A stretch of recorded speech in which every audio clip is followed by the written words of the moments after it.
Margaret, why is dinner already prepared? Daniel, you weren't supposed to come tonight. That's strange. You told me dinner was tomorrow. Mom, what exactly is going on? What's all this? What's underneath that cloth? Nothing. Then why are you shaking? The room held its breath. Somewhere in the kitchen, a pot continued to simmer, filling the silence with a soft, ordinary sound that felt entirely out of place beside the tension gathering at the table. Nobody moved, nobody spoke, and in that stillness, the audience would come to understand something that Daniel himself did not yet fully grasp. This dinner had never truly been about dinner at all. Victoria Hayes had built her entire understanding of family around one sentence her mother repeated to her since childhood. Family protects family. Margaret had planted that phrase deep into her daughter's spirit, watering it with warmth and guilt in equal measure until it grew into something Victoria carried the way other people carry their own heartbeat. Invisible, constant, impossible to separate from who she was. Margaret had never fully approved of Daniel. She found small ways to remind Victoria of it at every family gathering, every phone call, every quiet aside. "A husband can love you today and change tomorrow," she would say, and Victoria would defend him each time, though something in her chest always tightened when her mother spoke those words. Over the years, whenever Margaret needed financial help, Victoria found a way to provide it, transferring money quietly, quickly, without much explanation to Daniel. When he asked questions, she grew defensive, brushing his concerns aside with a practiced ease that, looking back now, felt less like loyalty and more like avoidance. Daniel remembered the exact moment he first sensed something deeper moving beneath the surface of his marriage. It had been a Sunday morning nearly a year earlier when Victoria's phone rang 3 times in a row before breakfast. Each time, she stepped into another room to answer, her voice dropping to a hushed register she reserved only for her mother.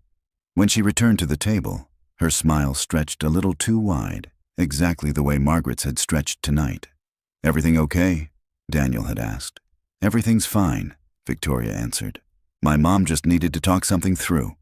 He let it go that day, and the day after, and every day after that, choosing peace over persistence because he loved her and trusted that whatever she carried, she would eventually share when she was ready.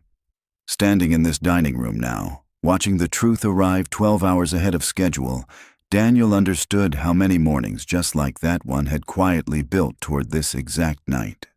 Victoria's memory carried her back to a different evening years earlier, a night she had almost forgotten until this moment forced it back into focus. She had been 26, freshly married, sitting across from her mother at a small kitchen table when Margaret had first mentioned the family property. "Your grandmother left that house to you because she trusted you to protect it," Margaret had said then, her voice gentle, almost reverent. "One day, when the time comes, I hope you'll let me help you manage it properly." Victoria had nodded without hesitation, never imagining that helping manage it would one day mean a forged signature, a hidden debt, and a dinner built entirely around her own exclusion from a decision about her own inheritance. Standing in that dining room, Daniel asked Victoria directly why her mother had changed the dinner date. Victoria insisted she hadn't changed anything, her voice climbing with genuine confusion. Margaret cut between them sharply. "You're making this bigger than it is." "Then explain the papers," Daniel said, his gaze steady. Margaret said nothing. Her silence answered louder than any words could have. Samuel, Victoria's father, who had been standing near the kitchen entrance the entire time, quietly slipped out of the room. Daniel caught the movement from the corner of his eye and followed him without a word, leaving Victoria alone with her mother and a table full of unanswered questions. He found Samuel near the back hallway, his hand resting against the wall as though he needed it to remain standing. "Samuel, what are you hiding?" "You don't understand." "Then help me understand." Samuel's eyes drifted toward the dining room, toward the sound of Margaret's voice still murmuring something to Victoria. He exhaled slowly. Tonight wasn't supposed to happen. Those 5 words rearranged everything in Daniel's mind. This wasn't a scheduling mistake. This wasn't a simple miscommunication between mother and daughter. Someone in this house had built tonight around the assumption that Daniel Hayes would remain absent, and the moment he arrived early, an entire plan had begun quietly unraveling in front of him. Back in the dining room, Victoria turned toward her mother with a directness she rarely used. "Why did you tell Daniel tomorrow?" "Because I wanted to speak with you first." "About what?" Margaret's lips pressed together, her silence stretching thin across the room. Victoria felt something rise in her chest, a frustration that had been quietly accumulating for years and was only now finding its voice. She told her mother she was exhausted by the secrets, by the half-truths, by the feeling of always standing one step behind in her own life. Margaret's response arrived instantly, practiced, sharp. "After everything I've sacrificed for you?" Victoria froze. That sentence had ended 100 arguments before this one ever began. It had worked for decades, folding Victoria's questions back into silence before they could fully form. Daniel watched from a few feet away, recognizing the pattern immediately. The guilt offered not as comfort, but as a leash. That was when Daniel noticed the corner of the envelope again, still pressing faintly against the tablecloth. He reached forward and pulled it free before Margaret could stop him. Victoria grabbed it from his hands, her fingers trembling as she opened it. Inside was a property document. Her name was printed clearly across the ownership line. But as her eyes moved down the page, her stomach dropped. "I never signed this." Margaret's face changed color, draining of its earlier composure. Daniel's voice was quiet, controlled, and dangerous in its calm. "Then whose signature is that?" Nobody answered. Victoria stared at the signature beside her printed name, a signature she did not recognize, curling in a way her own handwriting never curled.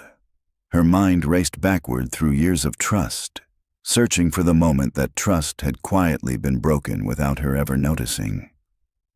"Look at me," Daniel said gently, kneeling slightly so he could meet her eyes. "Victoria, look at the date on that document." She lowered her gaze to the corner of the page. The date printed there fell on a weekend nearly 3 months earlier. A weekend Victoria remembered clearly because she had spent it out of town at a work conference in Charlotte. She had not been anywhere near a notary.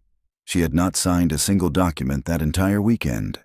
"I wasn't even in the state," she whispered. The room seemed to tilt slightly around her. Margaret's face had gone rigid, her eyes darting toward Samuel as though searching for rescue. But Samuel remained silent, staring down at his own hands as though they belonged to someone else.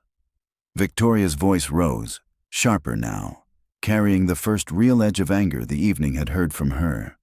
"Someone stood in front of a notary and pretended to be me. Someone signed my name on paper that determines who owns my grandmother's house."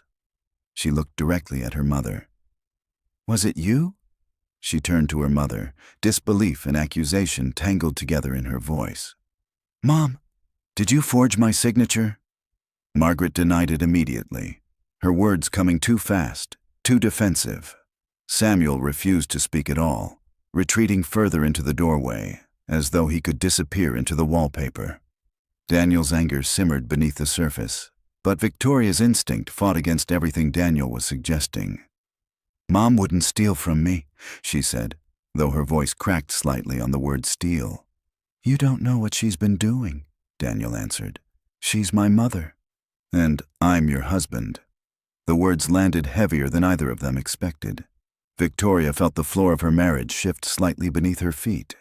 That single sentence carried more weight than any shouting match could have delivered, because it forced her to confront a truth she had avoided for years. She had never truly chosen between her mother's version of family and the family she was building with Daniel. She had simply hoped she would never have to. The property in question, Daniel soon learned, belonged partly to Victoria through inheritance from her grandmother. Margaret had apparently been maneuvering to transfer ownership away from her daughter, quietly, without Victoria's knowledge or consent. When Daniel asked why, Margaret claimed the property carried significant debt. Victoria stood in stunned silence. She had never known any of this. It was Samuel who finally broke his silence, his voice low and heavy with shame. "The house was used as collateral." Victoria turned toward her father, her voice barely above a whisper. "For what?" Samuel looked down at his hands and said nothing more. Daniel reached into his coat and produced copies of bank transfer records he had gathered before ever arriving at the house that night. Large sums of money had moved out of Victoria's account over recent months. Authorized under a joint family financial arrangement Margaret had convinced her to set up years earlier for emergencies. Victoria remembered helping her mother from time to time, small amounts here and there. She did not remember approving transfers of this size. "How much did you take?" Victoria asked, her voice trembling now. Margaret said nothing. "Ask her again," Daniel said quietly. "How much?" Margaret finally spoke, her voice low and resolute. "Enough to save this family." Tears filled Victoria's eyes, blurring the room around her. "You stole from me. I protected what belonged to us," Margaret replied. "There is no us in my bank account, Mom," Victoria said, her voice trembling with a mixture of grief and disbelief. "There is my name, my signature, my years of work. You didn't protect anything. You took it."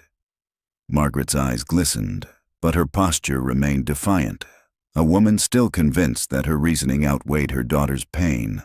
"One day you'll understand that sacrifice doesn't always ask permission.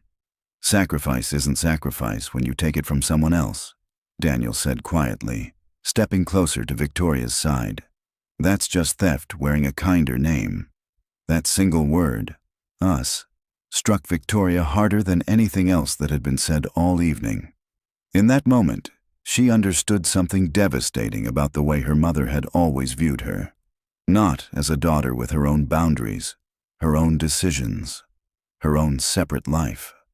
Margaret saw her as an extension of the family estate, a resource to be managed rather than a person to be respected. The realization settled over Victoria like a cold weight, and for the first time in the evening she felt something shift inside her. Not confusion anymore, but clarity. Daniel believed he had finally reached the center of the mystery, but Samuel's next confession would prove him wrong.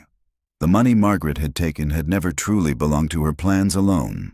It had gone toward settling a secret debt Samuel created years earlier, a debt that had grown quietly in the shadows of the family's finances while everyone assumed the household remained stable. Samuel had borrowed heavily from a business associate during a failed investment, and rather than admit the failure, he had allowed the debt to grow, hoping he could resolve it before anyone noticed.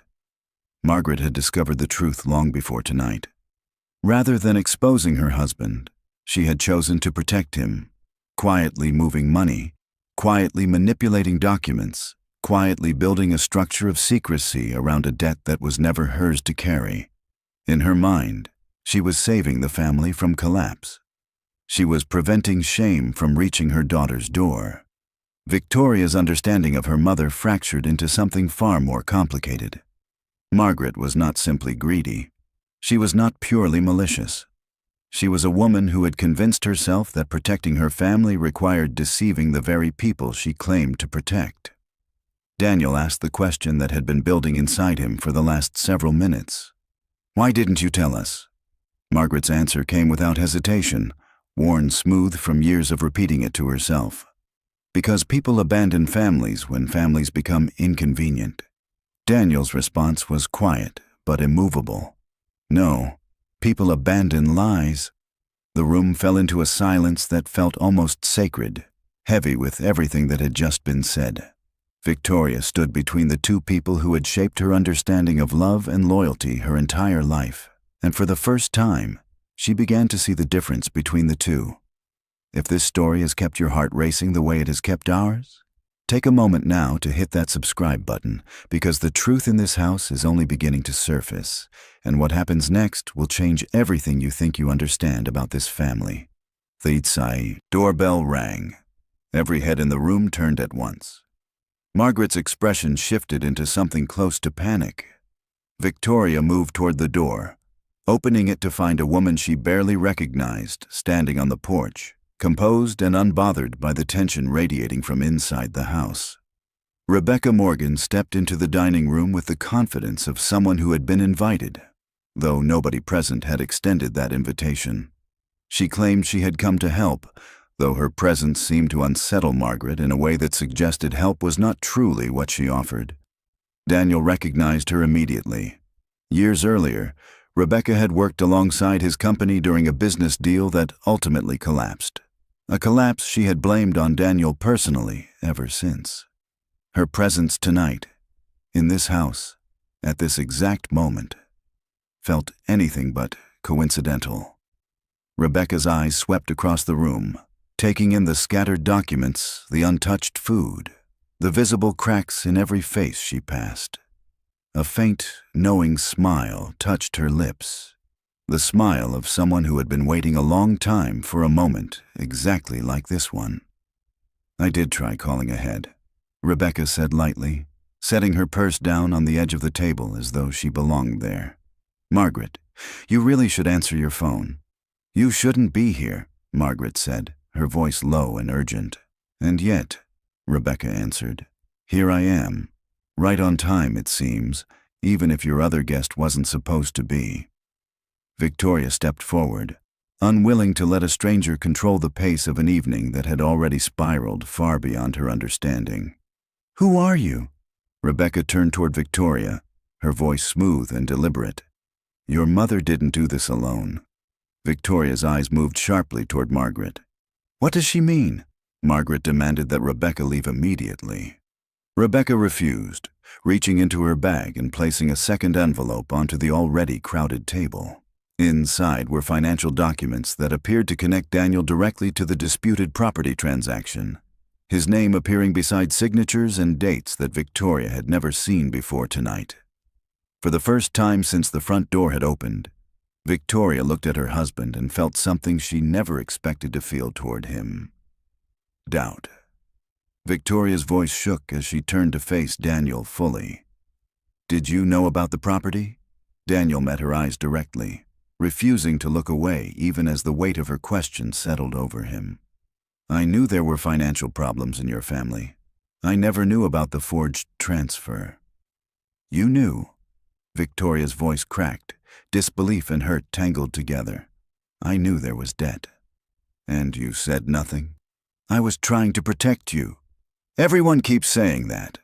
Victoria's composure finally broke completely, tears streaming freely now as months, maybe years, of unspoken tension poured out of her all at once. She had spent her entire life surrounded by people who claimed to protect her by keeping her in the dark, and she was exhausted by all of it.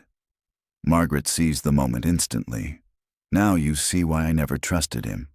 Daniel turned toward his mother-in-law, understanding immediately what she was doing, watching her weaponize this fragile moment to pull Victoria further away from him and closer toward her own influence. But knowing her intention did nothing to stop Victoria from walking away from both of them, retreating toward the far end of the room with her arms wrapped tightly around herself.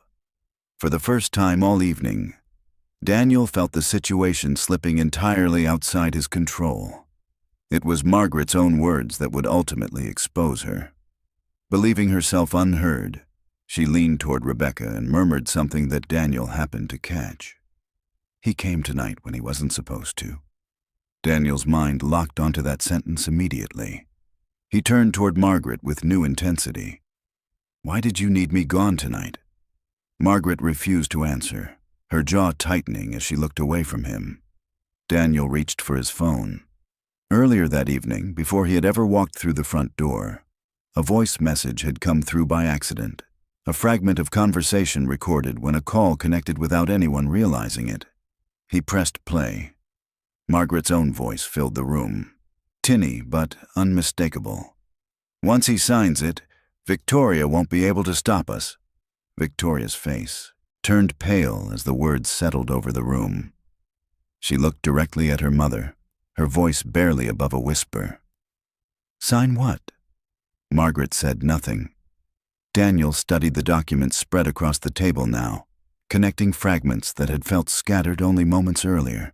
Somewhere beneath the anger building in his chest, a quieter thought took shape, a thought about how close he had come to signing something in blind trust, and what his life might have looked like tonight had he arrived 12 hours later, exactly as Margaret had planned. That thought would return to him again before the night finally ended. And it would return to Victoria too, in a way that would shape the boundary she chose to set with her mother forever after. Then Rebecca, sensing the walls closing in around her, moved quickly toward the front door.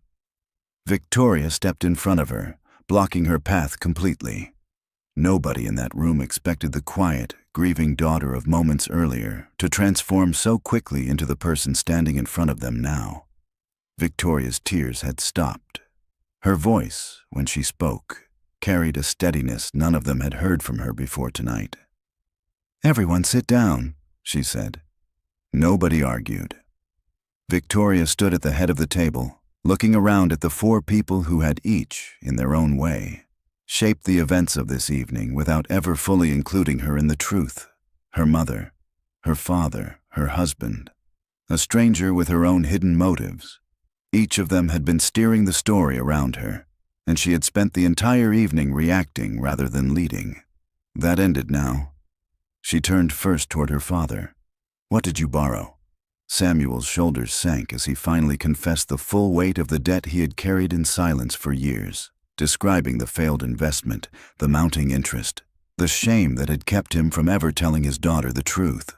His voice cracked as he admitted that he had lain awake countless nights rehearsing how he might finally tell her, only to lose his nerve every single time morning arrived. "Why didn't you just ask me?"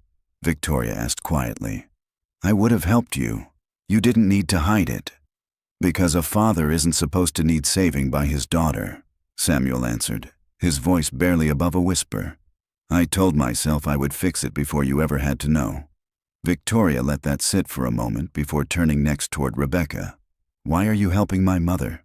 Rebecca's composure cracked slightly as she admitted the resentment she still carried toward Daniel, the professional wound that had never fully healed, and the opportunity Margaret's desperation had offered her to finally settle an old score. "Your husband cost me a partnership worth more than this entire house," Rebecca said coldly. "I didn't come here for your family's dinner. I came here to make sure he lost something that mattered to him, the same way I once lost something that mattered to me." Daniel's jaw tightened, but he said nothing, letting Victoria continue steering the room the way she had chosen to. Finally, Victoria turned toward her mother. "And what were you planning?" Margaret remained silent. Victoria placed the forged document in front of her mother without a word, then the bank records. Then, finally, she played the recording once more, letting her mother's own voice fill the silence between them. Piece by piece, Victoria had assembled the entire truth herself, refusing to let anyone else control the narrative of her own life any longer. Margaret finally broke. The dinner, she admitted, had never been intended as a celebration. It had been designed as a trap, timed specifically around Daniel's absence, so that Margaret could convince Victoria to sign documents transferring control of the property before Daniel ever learned the truth. She had planned to tell Victoria afterward that Daniel had already agreed, using that fabricated agreement to settle Samuel's hidden debt before it destroyed the family financially.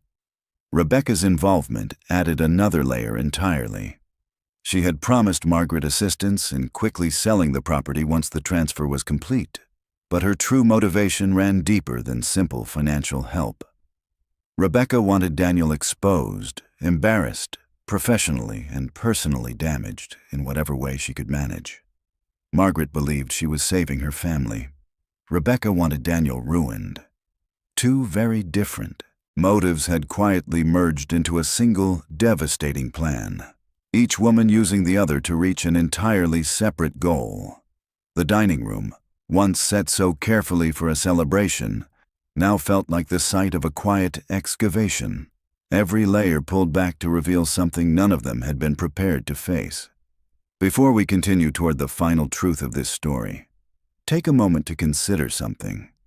Every powerful story you have ever watched began as a structure someone built with intention, scene by scene, twist by twist, emotion by emotion. If you have ever wanted to build stories exactly like this one, stories that hold an audience from the very first line to the very last silence, my book Script to Screen, The AI-assisted and original blueprint for writing viral stories that actually hit walks you through the entire process, from concept to structure to the emotional beats that keep viewers watching until the end. And if your stories rely on consistent AI-generated characters across different platforms, my second book, Same Face Every Frame, the creator's playbook for consistent AI characters. Across Flow AI, Whisk, Midjourney, and beyond, gives you a complete system for keeping your characters visually consistent from the very first frame to the very last. Both books are linked in the description below. Now, back to Victoria and the confrontation that would finally decide the future of her family. Victoria stood across from her mother, the weight of everything now fully visible between them. Margaret's tears had begun falling freely, her earlier composure completely gone. "I did everything because I was afraid of losing you," Margaret said, her voice breaking apart. Victoria's response arrived steady and clear. "You were so afraid of losing me that you tried to own me." Margaret's breath caught, unable to find words to answer that. Victoria continued, each sentence landing with quiet, devastating precision. "You taught me that family means silence." She turned toward Daniel, her eyes finding his across the room. "And I let that silence damage my marriage." Daniel did not rush toward forgiveness. He remained where he stood, his voice calm but honest. "I don't need you to choose me over your mother." Victoria searched his face. "Then what do you need?" "I need you to stop choosing lies over peace." The words settled between them, simple and enormous at once. Victoria felt something inside her finally begin to align, as though years of confusion were slowly resolving into a single, clear direction. The consequences of that evening unfolded gradually in the days that followed. Margaret accepted full responsibility for the documents she had forged and the money she had moved without permission, working with a lawyer to formally reverse the property transfer and restore Victoria's name as the sole rightful owner. Samuel finally confronted the debt he had hidden for years, choosing transparency over the shame that had governed his decisions for far too long, setting up a repayment plan with the business associate he had once feared facing. Rebecca's manipulation was fully exposed. Her attempt to use the family's crisis for her own private revenge laid bare in front of everyone she had tried to deceive, and she left the Hayes family's life as quickly and quietly as she had entered it, though the questions she raised about trust would linger far longer than her presence ever had. In the weeks that followed, Victoria and Daniel spoke more honestly than they had in years. Some conversations came easily. Others stretched late into the night, filled with long pauses and careful words, each of them learning how to rebuild something that had cracked but never fully broken. Daniel admitted there were moments he should have pushed harder for honesty, instead of accepting comfortable silence. Victoria admitted there were years she had mistaken loyalty to her mother for love, when the two had never truly been the same thing. Victoria made a decision that surprised even herself. She chose to remain present in her parents' lives, refusing to walk away from them entirely. But she built something she had never built before: boundaries, clear and firm, protecting the parts of her life that belonged to her alone. She started small. She opened a private account Margaret could never access. She began speaking up the moment a conversation drifted toward guilt instead of honesty, naming the pattern out loud, the instant she recognized it. "That sounds like the sacrifice speech again, Mom," she would say gently but firmly, and more often than not, Margaret would catch herself, pause, and try again with plainer, more honest words. It was slow progress, imperfect and sometimes painful, but it was real. And for Victoria, real progress mattered far more than a perfect, polished piece. She turned to Daniel one final time that night. "I can't undo what happened." "Neither can I," he answered. A long silence stretched between them, heavy with everything unresolved and everything still possible. Then Daniel reached forward and took her hand. It was not a complete reconciliation. It was not a return to the life they had known before that evening. It was simply a beginning, fragile and honest, built on truth instead of silence for the very first time.